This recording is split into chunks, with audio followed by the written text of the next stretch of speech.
कोथरूडपासून अवघ्या 1 किलोमीटर अंतरावर असणाऱ्या साबळेवाडी येथे काल रात्री अंदाजे 11:45 सुमारास एका शेतकऱ्याच्या घरात धाडसी चोरी झाली। या घटनेमुळे परिसरात भीतीचं वातावरण निर्माण झालेलं असून स्थानिक प्रशासनाच्या निष्क्रियतेबद्दल नागरिकांकडून संताप व्यक्त होतो आहे। मिळालेल्या माहितीनुसार साबळेवाडी येथील शेतकरी श्री शांताराम मुकिंदा देशमुख त्यांची पत्नी सुनबाई 2 नातवंडे शेतातील काम आटपून रात्री घरी आले आणि जेवण करून झोपी गेले।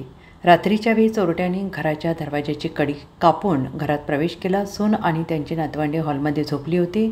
शांताराम देशमुख आणि त्यांची पत्नी आतील बेडरूममध्ये होते। चोरट्यांनी बेडरूमची कडी बाहेरून लावून घेतली। चोरट्यांनी सुनेवर गुंगीचा स्प्रे मारून तिच्या गळ्यातील 2.5 तोळ्यांचं सोन्याचं मंगळसूत्र उरबाडून घेतलं, तसेच तिच्या कानातील 5 ग्रॅम वजनाच्या सोन्याच्या रिंगा काढून घेतल्या। दरम्यान तालुक्यातील वाघापूर येथेही 2-3 ठिकाणी चोरीच्या घटना घडल्या आहेत। मुळा परिसरात सध्या चोरट्यांनी धुमाकूळ घातलेला असून या भागात पोलीस यंत्रणेने अधिक सक्रिय व्हावे आणि चोरट्यांचा बंदोबस्त करावा अशी मागणी आता जोर धरू लागली आहे। या वाढत्या घटनांमुळे नागरिकांच्या मनात असुरक्षिततेची भावना निर्माण झाली असून त्यांना कधी दिलासा मिळणार हा प्रश्न अनुत्तरित आहे। आम्ही ना झोपलेलो होतो आतमध्ये आणि बाहेरून बेडची कडी लावली। सुनबाई वरडल्या पण आम्हाला काही येता येईना। मग तोपर्यंत ते पळून गेले।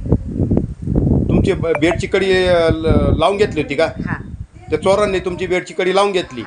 सुनबाई वरडली, तुम्हाला काय बाहेर येताच आलं नाही? ते चोर पळून गेल्यावर कोणी उघडली कडी? वरडी उघडली। जय श्री नितीन देशमुख रात्री 11:15 आले ते घरात आणि दरवाजा उघडला।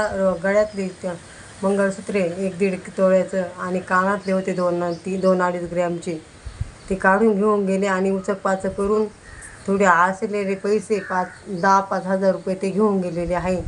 मारहाण न करता फक्त हे केलं। माझ्या पायावर पाय पडल्यामुळे मला जाग आली आणि ते निघून गेले। तुम्हाला कळलं नाही का ते कसं काय आतमध्ये आले, कसे काय? काहीच नाही समजलेलं आहे। गुंगीचं औषध वगैरे? हो, माझे डोळे म्हणजे ते जेव्हा पाहिलं तेव्हा मला डोळे बिळे काहीच उघडलेले नव्हते माझे। मला सूज पण नव्हती, मी शुद्धीत पण नव्हते।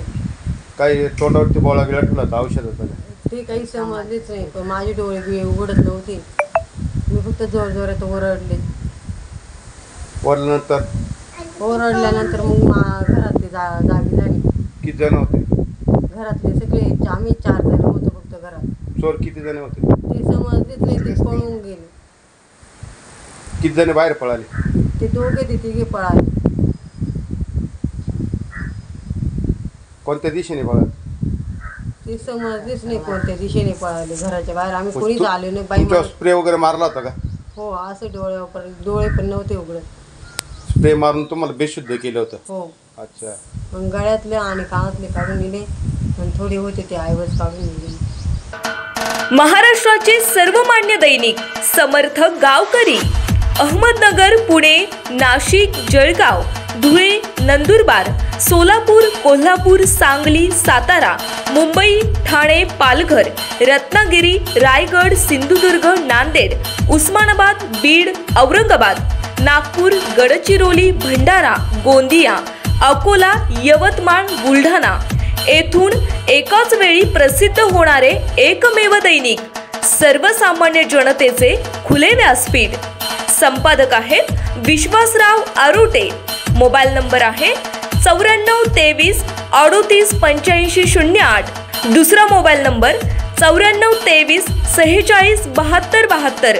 तिसरा मोबाईल नंबर 75 88 15 0001।